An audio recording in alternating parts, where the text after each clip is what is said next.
할텐서울 복음방송 주안의 하나 3부 방송으로 이어집니다. 주안의 하나 3부에서는 예수님 안에 거하며 사는 삶이 어떤 것인지 함께 알아가는 프로그램 포도나무와 가지와 짧은 고전설교를 듣는 시간 성도들에게, 그리고 성경을 한 장씩 읽어나가며 지혜를 나누는 시간인 Let's Read the Bible이 준비되어 있습니다. 먼저 포도나무와 가지로 이어집니다.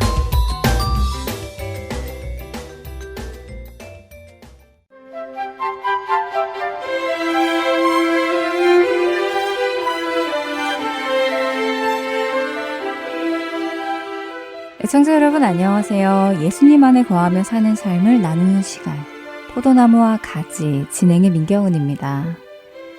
여러분 빵 좋아하세요? 미국에서 살아갈 때 맛있는 빵집이 흔하지 않다는 단점이 있지만 또 이로 인해 집에서 직접 만들어 먹게 되는 장점도 있는 것 같습니다. 집집마다 오븐이 있고 베이킹을 할 수 있는 툴이나 재료들을 쉽게 구할 수 있지요. 제 친구도 한국에서는 해본 적 없는 베이킹을 미국에 와서 많이 하게 된다면서 지금은 식빵부터 케이크까지 척척 만들어냅니다. 저는 직접 해본 적이 없어서 빵 만드는 영상을 보며 언젠간 나도 만들어 보리라 하고 꿈을 꾸지만 아직은 용기가 나지는 않네요. 여러분은 베이킹을 해본 적 있으신가요? 저는 빵 만드는 영상을 볼 때 가장 재미있는 장면이 처음 반죽한 빵이 시간이 지나면서 부풀어 올라 그릇을 꽉 채우는 장면을 볼 때입니다. 굉장히 적은 양의 이스트를 넣었는데도 빵빵하게 부풀어 오르더라고요. 이렇게 이스트를 넣으면 반죽이 빵빵하게 부풀어 오르는데요.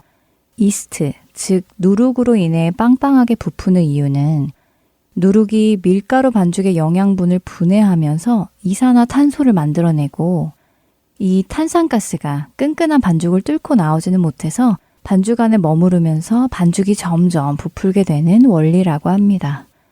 즉 누룩은 가루 반죽을 부풀게 하는 발효소이지요. 또 이 누룩은 성경에서도 등장하는데요. 구약 시절에 누룩을 넣고 빵을 만들기도 하고 누룩을 빼고 빵을 만들기도 했습니다. 그리고 하나님께서 누룩을 빼고 빵을 만들라고 하는 절기가 있는데 바로 무교절입니다. 무교절에는 온 집안에서 누룩을 제거해야 하며 누룩을 뺀 빵을 만들어서 먹었습니다. 왜냐하면 바로 성경에서는 누룩이 죄를 상징하기 때문이지요. 너희가 자랑하는 것이 옳지 아니하도다. 적은 누룩이 온 덩어리에 퍼지는 것을 알지 못하느냐라고 고린도전서 5장 6절에서 사도 바울이 말한 것처럼 누룩은 죄를 상징하고 또한 퍼져나가는 죄성을 짚어서 이야기합니다. 적은 누룩이 온 덩이에 퍼지듯이 죄도 퍼져나갑니다. 죄가 죄를 낳듯이 죄는 또 다른 죄를 가져오기도 하고 한 성도로부터 시작된 죄가 다른 성도에게까지 퍼져나가기도 합니다. 거짓 교사의 거짓된 가르침도 그렇게 퍼져나가기도 합니다. 그래서 죄를 다루는 것을 꽤 신중하고 조심스럽게 다루어야 하는데요. 지난 주일 예배를 마치고 잠시 전할 말이 있다면서 장로님 두 분과 목사님으로 구성된 교회의 리더십 팀이 단상에 다시 올라오셨습니다. 무슨 광고를 전하나 보다 하며 옆 친구와 장난치며 듣고 있었는데 교회의 리더십은 성도들을 향해 현재 우리 교회에서 죄를 짓고 있는 한 성도의 이야기를 나누기 시작했습니다. 순식간에 예배당은 조용해졌고 장로님은 계속 말씀을 이어나가셨지요. 교회 리더 측에서는 마태복음 18장에 의거해서 한 사람이 가서 죄에서 돌이키기를 권면했고 다시 두세 사람이 가서 권면했지만 결국 교회를 떠나게 되었다고 설명해 주셨습니다. 덧붙여 비록 지금 그가 떠나 있지만 계속해서 그를 위해 기도해야 하며 그가 죄에서 돌이킬 수 있도록 기도해 달라고 말씀하셨습니다. 저는 이 이야기를 듣는 동안 많은 생각이 머릿속에서 오고 갔습니다. 그 사람 되게 신실해 보였는데. 그런데 나도 죄가 드러나면 저렇게 되는 건가? 조금 무섭다. 그래도 교회인데 품어주어야 하는 것 아닌가? 하는 생각도 들었지요. 그 성도의 죄를 여기에서 밝힐 수는 없지만 너무나 분명하게 드러난 죄였습니다. 그리고 그 말씀을 전하신 장로님이 마태복음 18장에 의거해서 이렇게 행했고 계속해서 우리는 그를 위해 기도해야 한다는 말씀에서 권위가 느껴졌습니다. 사람들은 종종 말합니다. 교회 다닌다면서 이런 것은 좀 이해해주고 넘어가야 하는 거 아니야? 교회 다니면서 왜 이렇게 화를 내? 교회 다니잖아. 이런 거는 용서하고 넘어가 등등 말입니다. 교회 다니는 사람은 착하다라는 이미지가 늘 있는 것 같습니다. 또 교회 다니는 사람은 남들이 잘못을 해도 웃으면서 넘어가 주어야 하는 것일까요? 교회니까 모든 죄들을 받아 주어야 하는 것일까요? 에베소서 말씀에서 모든 겸손과 온유로 하고 오래 참음으로 사랑 가운데서 서로 용납하고 평안에 매는 줄로 성령이 하나 되게 하신 것을 힘써 지키라 라고 4장 2절과 3절에서 말씀하시고 골로새서 3장 13절에서 서로 용납하여 피차 용서하되 주께서 너희를 용서하신 것 같이 하라 라고 말씀하십니다. 하지만 마태복음에서 예수님께서는 이렇게 말씀하십니다. 내 형제가 죄를 범하거든 가서 너와 그 사람과만 상대하여 권고하라. 만일 들으면 내가 내 형제를 얻은 것이요. 만일 듣지 않거든 한두 사람을 데리고 가서 두세 증인의 입으로 말마다 확증하게 하라. 만일 그들의 말도 듣지 않거든 교회의 말하고 교회의 말도 듣지 않거든 이방인과 세리와 같이 여기라. 마태복음 18장 15절부터 17절의 말씀입니다. 용서와 용납, 그 기준은 무엇일까요? 죄가 드러난 성도를 향해, 또 나를 향해, 그리고 교회 공동체를 위해 우리는 어떻게 용서와 용납을 행해야 하는 것일까요? 찬양 한 곡 듣고 계속해서 말씀 나누겠습니다.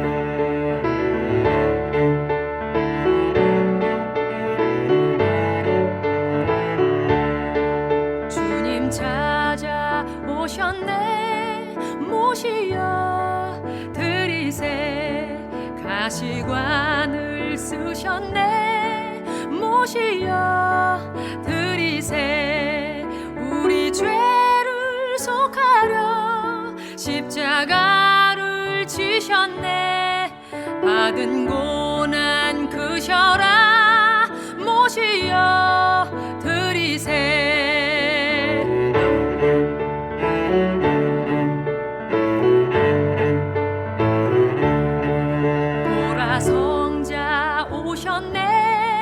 모시여 드리세 영광 중에 계신 주 모시여 드리세 헛된 교만 버리고 우리 구주 모시여 영원 복락 누리세 모시여 드리세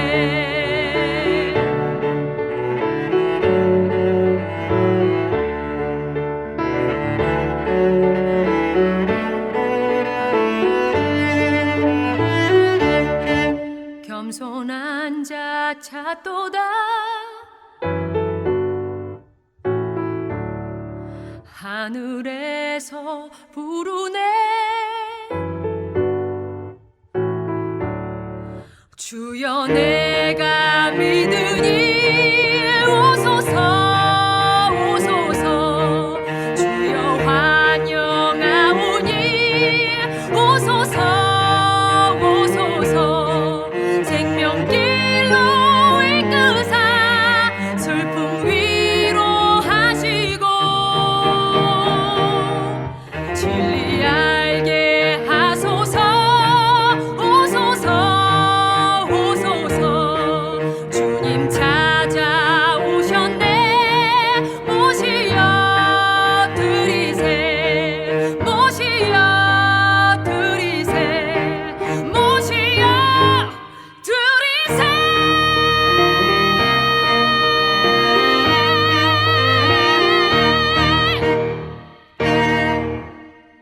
예수님께서 행하신 용서와 용납의 기준은 무엇이었을지 생각해 보고 싶습니다. 예수님께서는 모든 사람들을 사랑하고 용서하고 용납하셨습니다. 그리고 그렇게 하라고 제자들에게도 일러주셨지요. 몇 번이나 용서를 해주어야 하냐는 베드로의 질문에 이렇게 말씀하십니다. 너희는 스스로 조심하라. 만일 내 형제가 죄를 범하거든 경고하고 회개하거든 용서하라.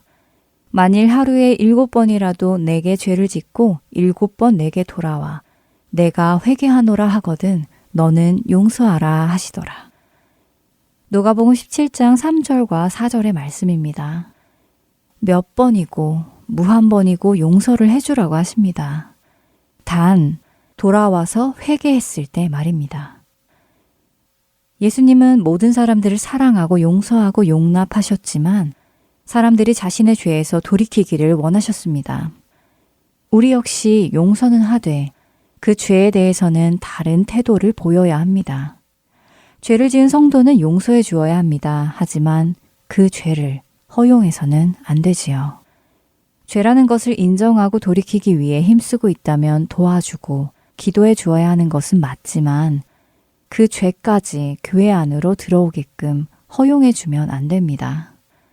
예수님께서는 중풍병자를 고쳐주시고 다시는 가서 죄를 짓지 말라고 하셨고 가늠하다 잡힌 여인에게도 다시는 가서 죄를 짓지 말라고 하셨지요. 나는 의인을 부르러 온 것이 아니요 죄인을 부르러 왔노라 하시니라 라고 마태복음 9장 13절 후반의 예수님의 말씀입니다.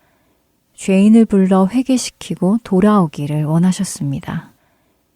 우리의 교만을 내려놓게 하기 위해서, 화평하지 않은 그 집사와 화해시키기 위해서, 미움을 버리게 하기 위해서, 성도들과 이웃을 향한 사랑이 더 자라나기 위해서, 그리고 경건한 삶을 위해서 등등 말입니다. 여전히 우리를 다독이시고 훈련시켜 주시며 기다려 주시고 그 죄에서 돌이켜 조금 더 흠없는 자녀로 살아가기를 원하십니다. 용서하고 용납하시지만 가르치십니다. 나를 향해 또 타인을 향해 그들을 용서하고 용납하지만 죄가 무엇인지 그 죄에서 돌이켜야 함을 알려주어야 합니다. 때문에 우리도 예수님을 본받아 나를 향해 또 타인을 향해 그들을 용서하고 용납하지만 죄가 무엇인지 그 죄에서 돌이켜야 함을 알려주어야 합니다. 하나님께서 우리를 내 모습 이대로 사랑은 하시지만 내 모습 이대로 두지 않으시는 이유는 우리를 사랑해서입니다. 사랑하는 자녀가 올바른 길을 가기를 원하는 부모의 마음, 또 사랑하는 제자가 올바른 길을 가기 원하는 선생님의 마음, 이것보다 더 크게 우리를 사랑하고 거룩하게 살기를 원하시지요. 그래서 때로는 아프게 그 죄를 다루십니다. 마태복음 18장 17절에서 만일 그들의 말도 듣지 않거든 교회에 말하고 교회의 말도 듣지 않거든 이방인과 세리와 같이 여기라 라고 하셨습니다. 교회 밖으로 내보내야 하겠지요. 죄는 누룩과 같습니다. 퍼져나가지요. 죄를 하나 두 개 허용해주면 공동체가 무너집니다. 하나님의 말씀을 왜곡시키며 점점 누룩이 퍼져나가듯 죄가 퍼져나갑니다. 성경은 우리에게 죄인은 사랑하되 죄는 미워해야 함을 분명하게 구분해 주셨습니다. 그런데 세상은 그런 것은 말장난이라고 하기도 합니다. 그렇게 구분할 수 없다고 주장하지요. 그 사람을 사랑하면 그 사람의 죄까지도 받아주어야 한다고 주장합니다. 그러나 그것은 하나님을 모르는 세상에 속한 사람들의 주장일 뿐입니다. 하나님께서는 죄는 미워하셨지만 죄인을 사랑하셔서 그 아들을 십자가에 오르게 하셨습니다. 죄를 향한 그 미움을 죄 없으신 자신의 독생자 위에 부으셨습니다. 죄인인 우리를 살리시기 위해서 말이죠. 이 진리를 우리는 반드시 기억해야 합니다.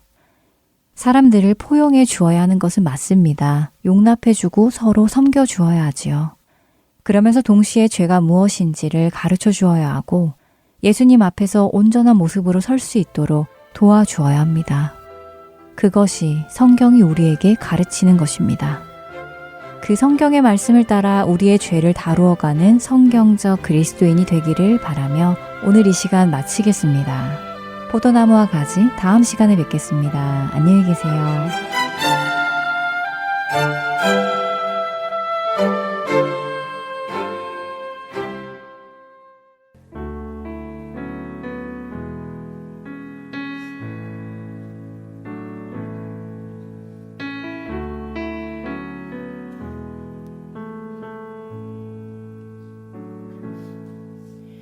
주여 우린 연약합니다.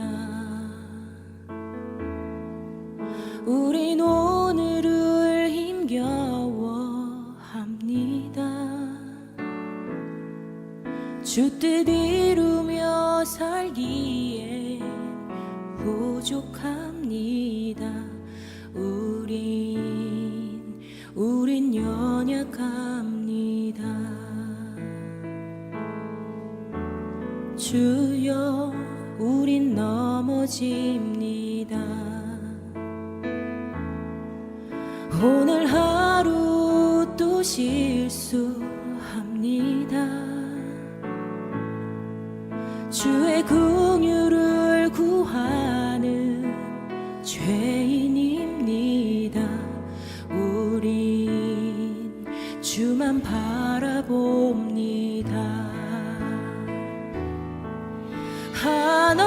한없는 주님의 은혜 온 세상 위에 넘칩니다.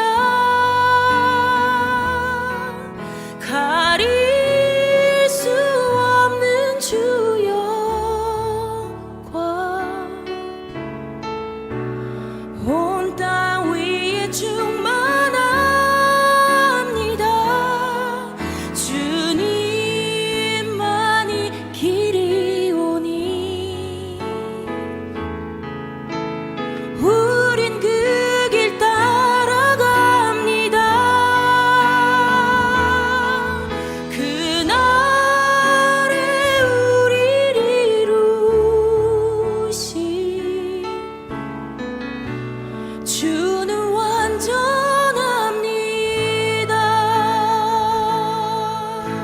함께 고백합시다. 주여 우리 연약합니다. 주여 우린 연약합니다. 우린 오늘을 힘겨워합니다. 주 뜻 이루며 살기에 부족합니다. 우린 연약합니다. 주여 우린 넘어집니다. 주여 우린 넘어집니다. 오늘 하루 또 실수합니다. 주의 긍휼을 구하는 죄인입니다. 우리 주만 바라봅니다. 한없는 주님의 은혜 온 세상 위에 넘칩니다. 가릴 수 없는 주 영광 온 땅 위에 충만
하나님이 주님의 흔적이 새겨지도록 우리를 인도하심을 믿습니다.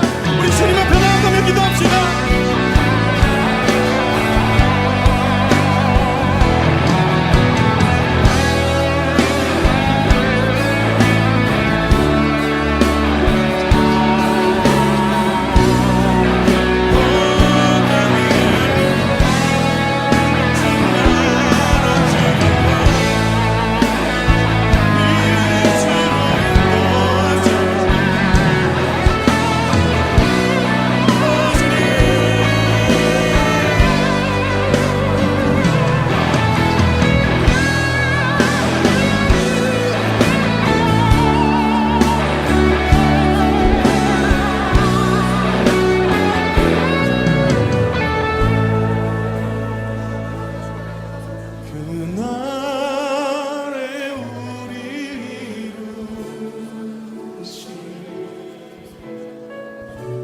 주는 완전합니다. 그날에 우리 이루시 주는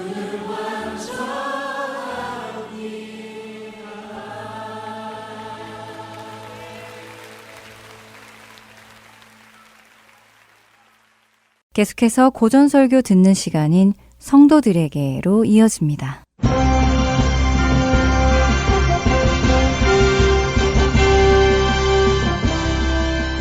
여러분 안녕하세요. 성도들에게 진행의 권혁준입니다. 성도들에게 이 프로그램은 지난 시대의 외국 설교자들의 설교를 여러분께 읽어드리는 시간입니다. 오늘은 1634년에 태어나 1668년 34살의 나이로 소천한 영국의 위대한 청교도 목사 조셉 얼라인의 설교 일부를 읽어드립니다. 하나님께서는 제대로 회심한 모든 사람들 속에서 그리스도의 법도들과 관련해서 4가지를 이루어내시는데 우리가 자신의 심령을 잘 살피기만 한다면 우리는 이 4가지에 비추어서 우리의 심령 상태가 어떠한지를 알 수 있습니다. 지금부터 제가 4가지를 말씀드리겠습니다. 첫째로, 회심한 사람의 판단력은 그리스도의 법들과 규례들과 길이야말로 가장 의롭고 이치에 맞는 것들이라는 것을 인정하고 동의합니다. 또한 그의 마음과 생각은 하나님의 길들을 좋아하게 됩니다. 회심하기 전에는 그런 것들은 이치에 맞지 않는 용납할 수 없는 것들이라고 여겼었지만 이제 그러한 뒤틀리고 왜곡된 편견들은 제거됩니다.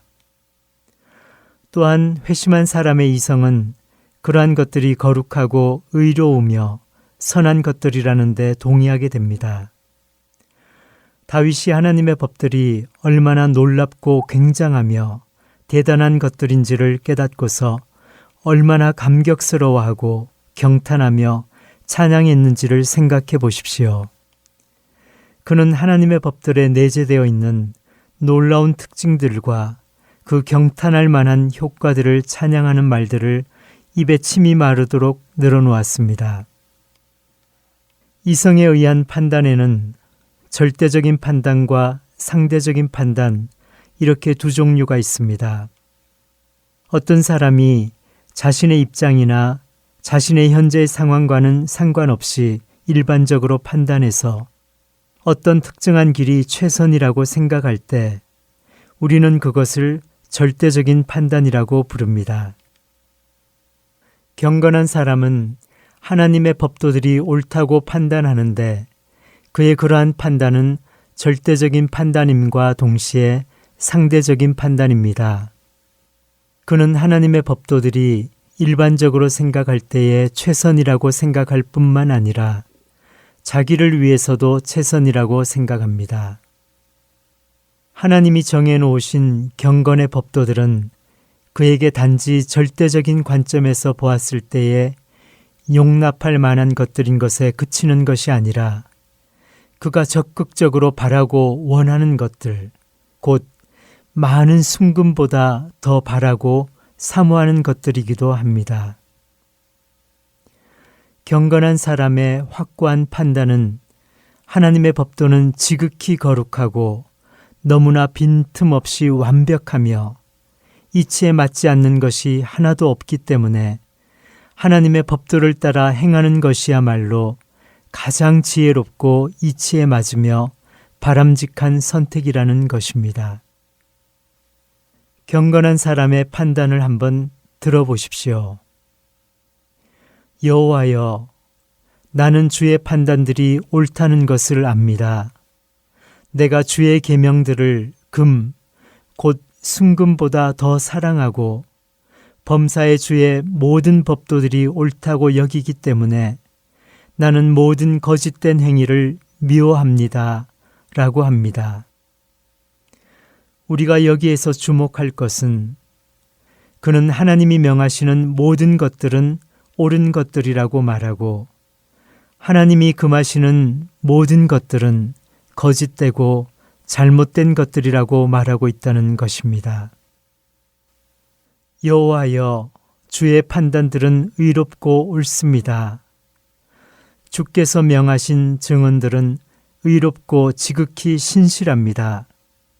주의 말씀은 처음부터 참되고 주의 의로우신 판단들은 영원합니다. 라는 경건한 사람의 고백에서 우리가 주목할 것은 그는 하나님의 법도에 기꺼이 그리고 온전히 동의하고 거기에 모든 것이 담겨 있다는 것에도 온전히 동의한다는 것입니다.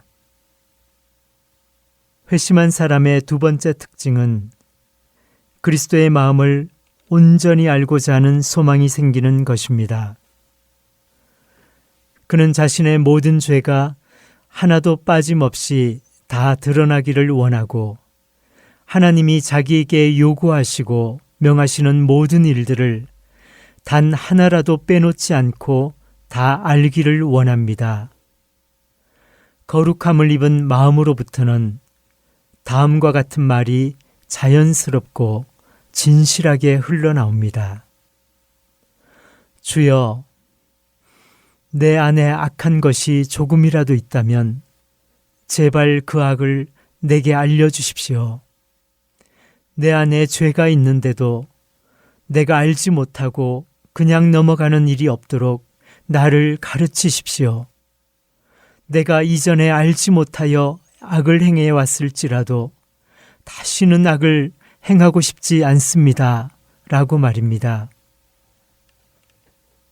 반면에 제대로 회심하지 않은 사람은 자신의 죄를 알고 싶어 하지 않고 빛으로 나아오는 것도 좋아하지 않습니다.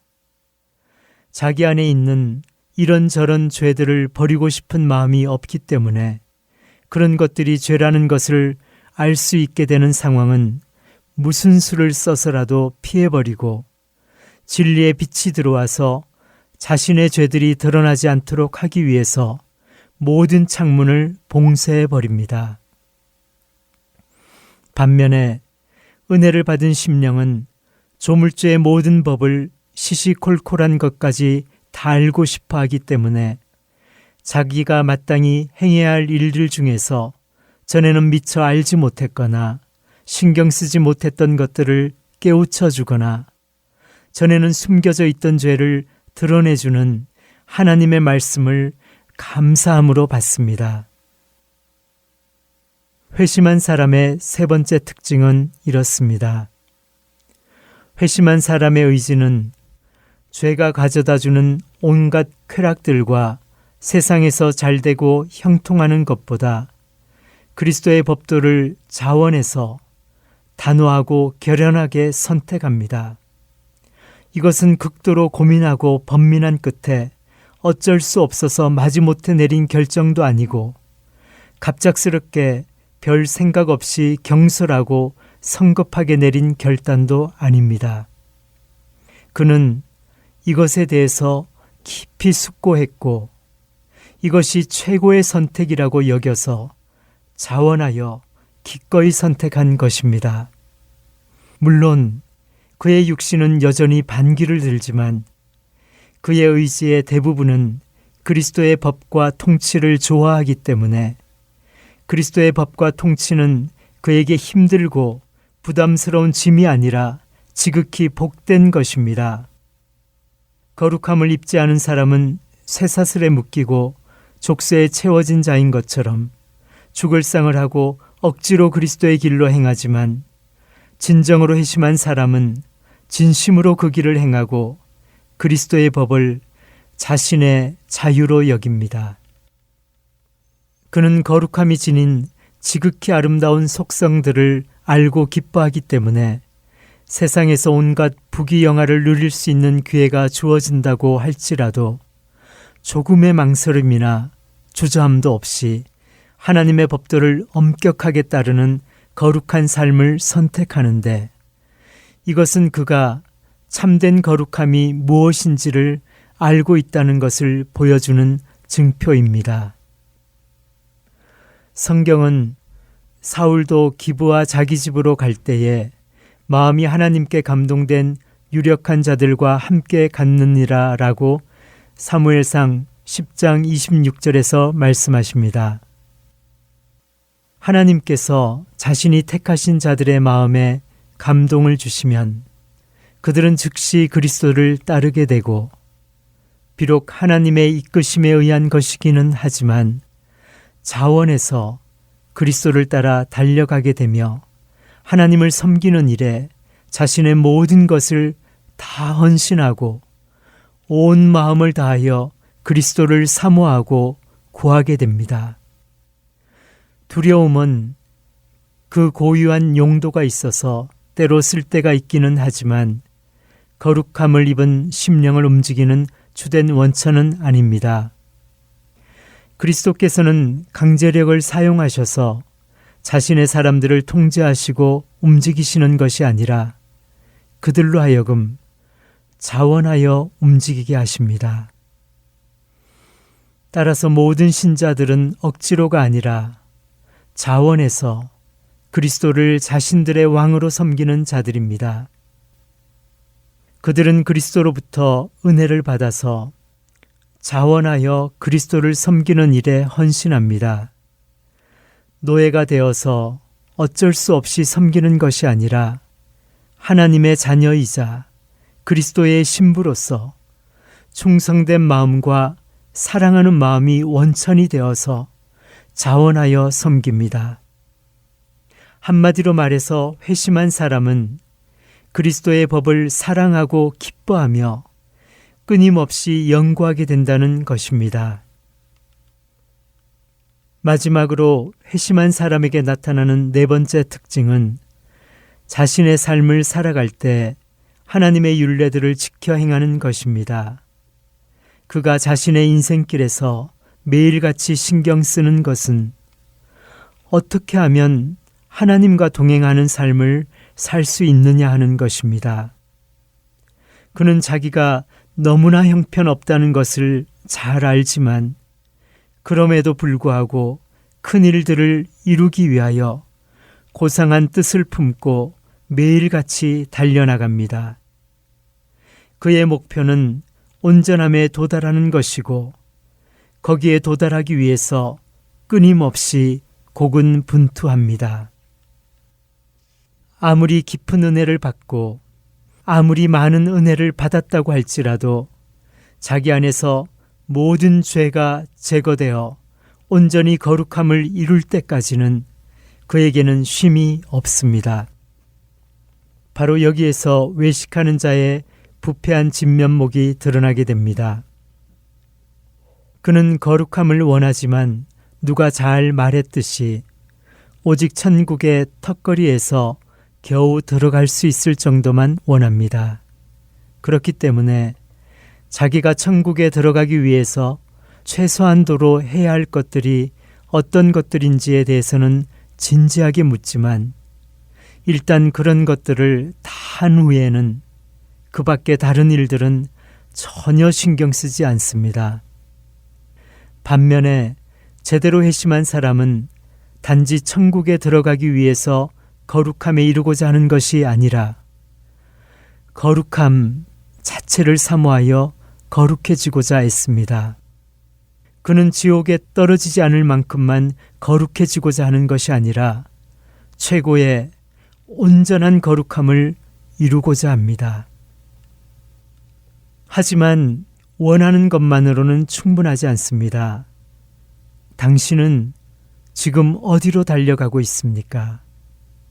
당신의 삶의 목표와 방향이 이전과 완전히 달라져 있습니까?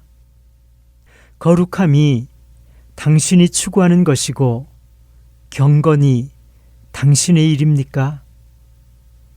만약 그렇지 않다면 당신은 제대로 된 회심을 하지 않은 것입니다. 어떤 사람들은 내가 지금까지 설명한 것이 사람이 구원을 받기 위해서 절대적으로 필요한 회심이라면 구원받을 사람이 아무도 없을 것이라고 반문할 것입니다. 그런 사람들은 생명으로 인도하는 문은 좁고 그 길은 협착해서 찾는 사람이 별로 없고 한 죄인이 회심하여 예수 그리스도께로 나아가 구원받기 위해서는 하나님의 능력의 역사가 필요하다는 것을 알아야 합니다. 다시 한번 권하건대 당신 자신을 살피십시오. 당신의 양심이 당신에게 무엇이라고 말합니까? 당신을 고발하기 시작합니까? 당신이 행할 때마다 당신을 찌르지 않습니까? 당신의 판단력과 선택과 당신의 행하는 길이 내가 지금까지 설명한 것과 같습니까? 그렇다면 그것은 감사한 일입니다. 그러나 만약 그렇지 않다면 당신은 어떻습니까? 당신의 마음이 당신을 정죄하고 당신이 양심을 거슬러서 여전히 범하고 살아가는 특정한 죄를 당신에게 말해줍니까? 한 주도 주 안에서 외치는 양심의 소리를 들으며 회심한 심령으로 살아가기를 원합니다. 예수님의 은혜를 더 깊이 구하는 우리가 되기를 바랍니다.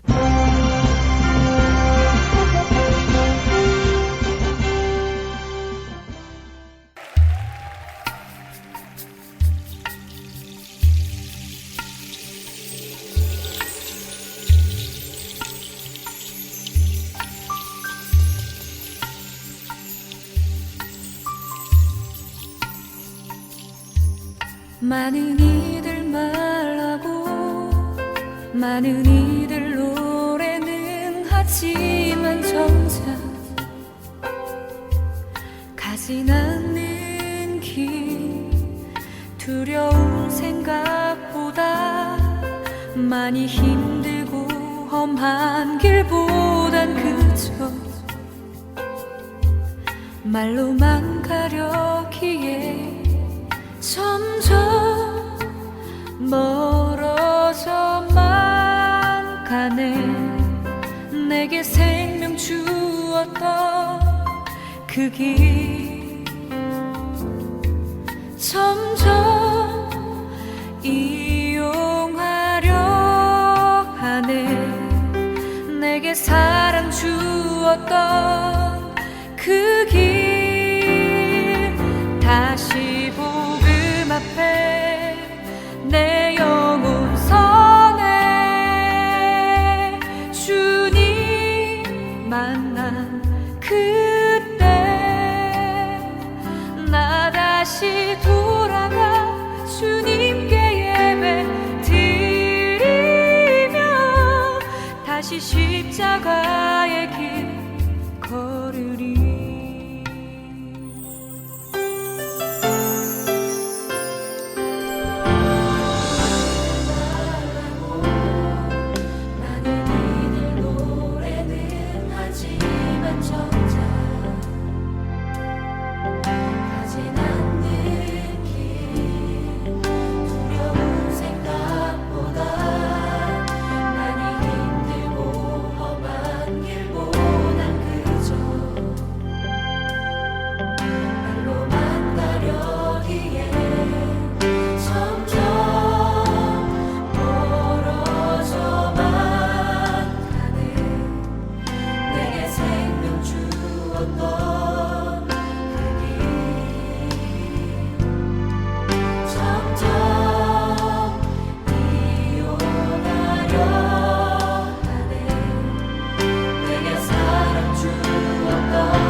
다시 모든 앞에 내 영혼 선해 주님 만난 그때 나 다시 돌아가 주님께 예배 드리며 다시 십자가의 길 걸으리. 점점 멀어져만 가네. 내게 생명 주었던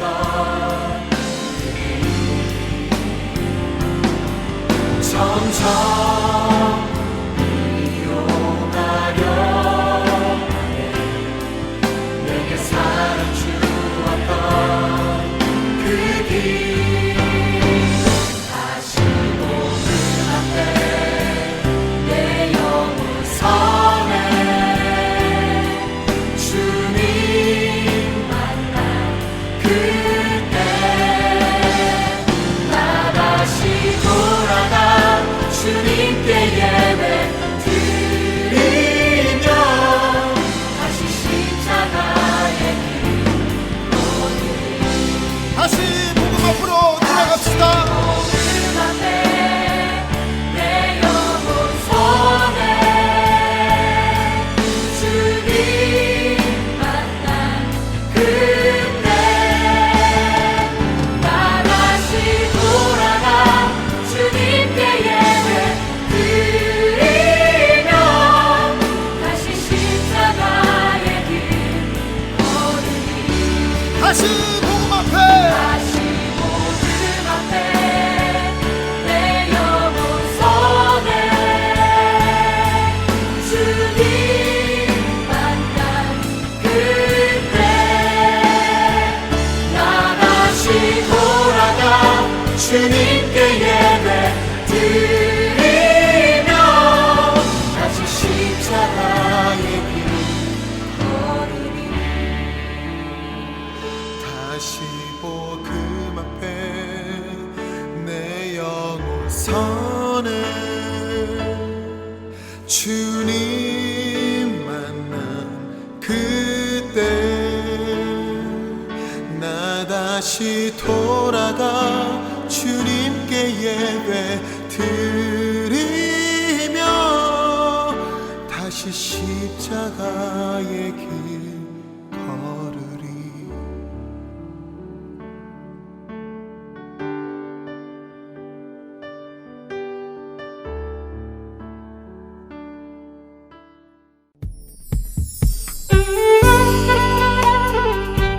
안녕하세요. 저는 시애틀 타코마에서 CD 배치 봉사를 하고 있는 노영남입니다.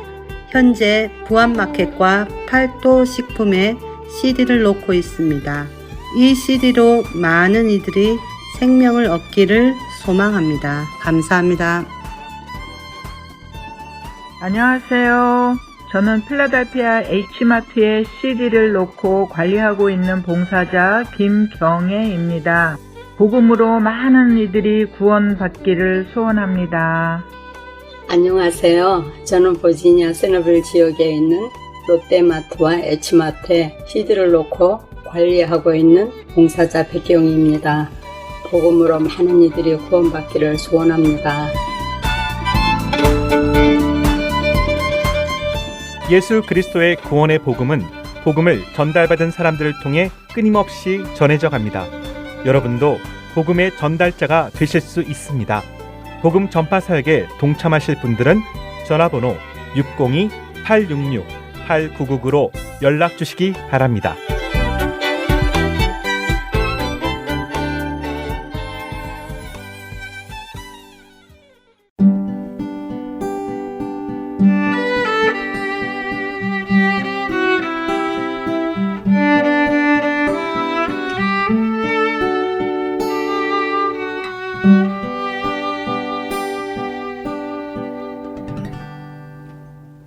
말씀을 묵상하는 시간, Let's Read the Bible 보내드립니다.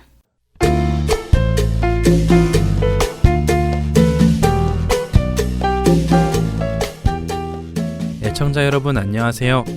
Let's Read the Bible 진행의 설교입니다. 살아가다 보면 우선순위를 정해야 할 때가 있습니다. 맡겨진 모든 일을 할 수 없을 때 급한 일을 먼저 해야 하는지, 중요한 일을 먼저 해야 하는지, 상품을 고를 때 가격을 먼저 고려해야 할지, 실용성을 고려해야 할지, 아니면 디자인을 고려해야 할지, 직장을 고를 때 내가 좋아하는 일인가 아닌가를 먼저 생각해야 할지, 아니면 급여를 먼저 생각해야 할지 등 여러 가지 생각해 볼 일이 생기죠. 우선순위를 정할 때에 여러분은 무엇을 근거로 정하시나요?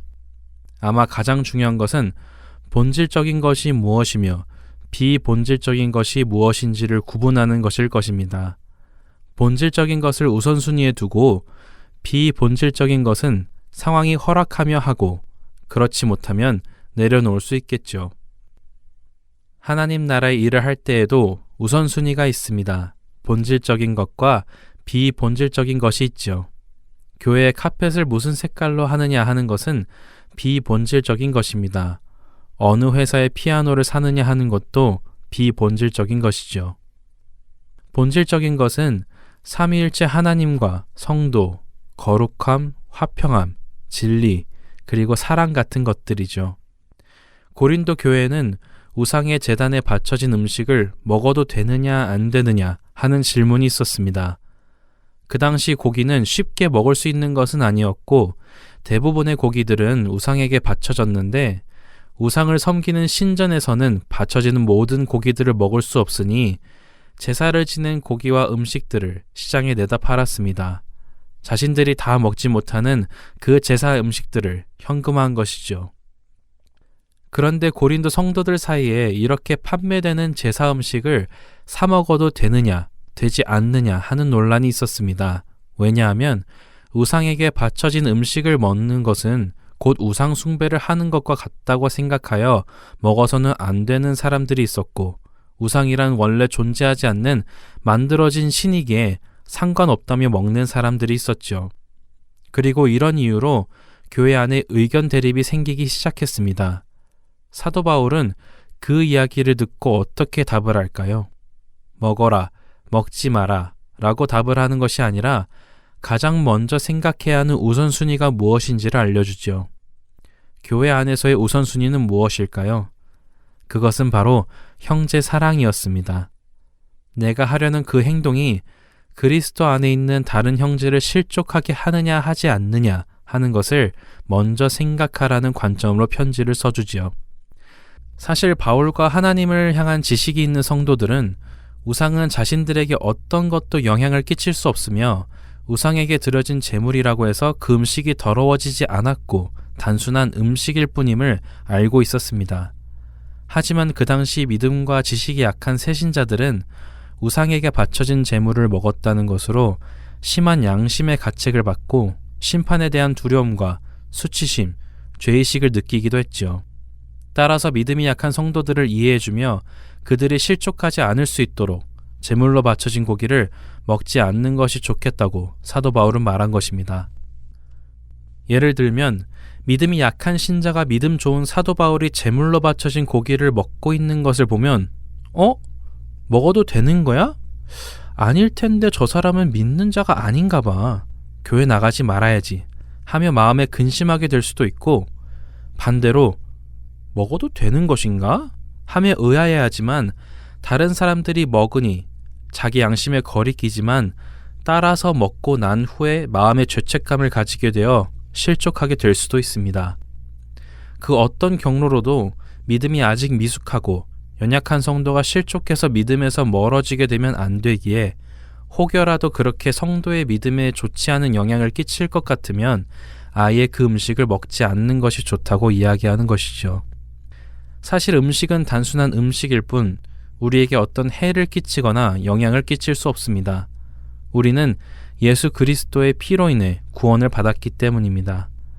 나에게 주어진 자유를 가지고 행동하다가 그러한 나의 행동으로 인해 다른 형제가 믿음에서 멀어지게 되거나 실족하게 된다면 이것이 바로 그리스도께 죄를 짓는 것이라고 말씀합니다. 예수님께서도 마태복음 18장 6절에서 누구든지 나를 믿는 이 작은 자 중 하나를 실족하게 하면 차라리 연자 맷돌이 그 목에 달려서 깊은 바다에 빠뜨려지는 것이 나으니라 라고 말씀하셨죠. 우리는 비본질적인 것을 지키느라 형제를 실족하게 한 적은 없는지 돌아보기 원합니다. 오늘은 고린도전서 8장을 읽어보시며 나는 무엇을 근거로 우선순위를 정하고 본질적인 것은 무엇이고 비본질적인 것은 무엇인지 결정하는 근거를 배워보시기 바랍니다. Let's read the Bible. 고린도전서 8장 1절에서 13절까지의 말씀을 읽겠습니다. 우상의 제물에 대하여는 우리가 다 지식이 있는 줄을 아나 지식은 교만하게 하며 사랑은 덕을 세우나니 만일 누구든지 무엇을 아는 줄로 생각하면 아직도 마땅히 알 것을 알지 못하는 것이요 또 누구든지 하나님을 사랑하면 그 사람은 하나님도 알아주시느니라. 그러므로 우상의 제물을 먹는 일에 대하여는 우리가 우상은 세상에 아무것도 아니며 또한 하나님은 한 분밖에 없는 줄 아노라. 비록 하늘에나 땅에나 신이라 불리는 자가 있어 많은 신과 많은 주가 있으나 그러나 우리에게는 한 하나님 곧 아버지가 계시니 만물이 그에게서 났고 우리도 그를 위하여 있고 또한 한 주 예수 그리스도께서 계시니 만물이 그로 말미암고 우리도 그로 말미암아 있느니라.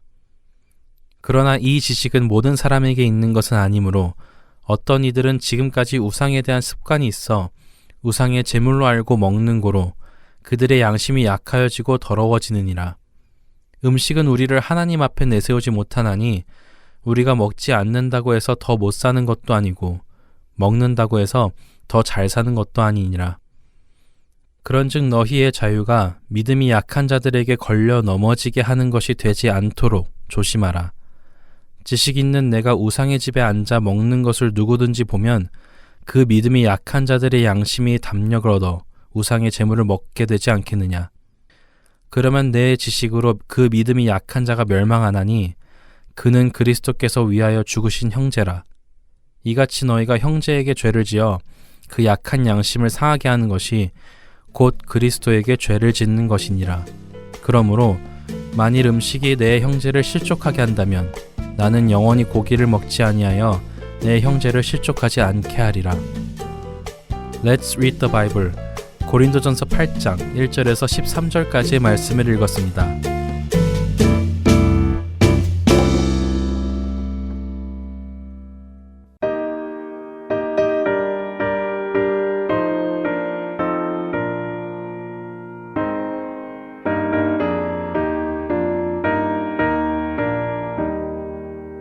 내 맘과 정성을 다하여서 주 너의 하나님을 사랑하라. 내 몸을 아끼고 사랑하듯 형제와 이웃을 사랑하라. 주께서 우리에게 명하시니 그 명령 따라서 살아가리. 널 미워해 치는 원수라도 언제나 너 그렇게 사랑하라. 널 핍박하는 자 위에서도 신실한 마음으로 복을 빌라. 주께서 우리에게 명하시니 그 명령 따라서 살아가리.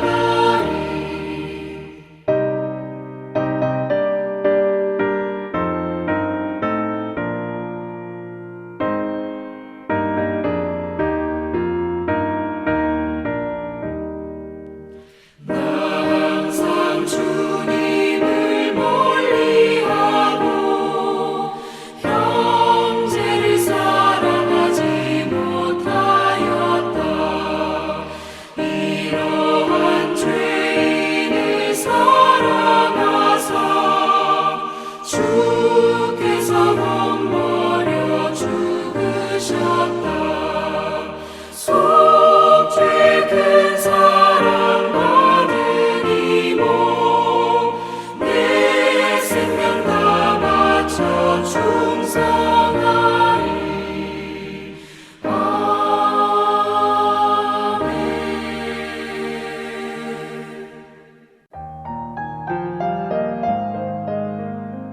주안의 하나 3부 순서는 여기까지입니다. 주안의 하나 4부로 이어집니다. 은혜의 시간 계속되시길 바랍니다.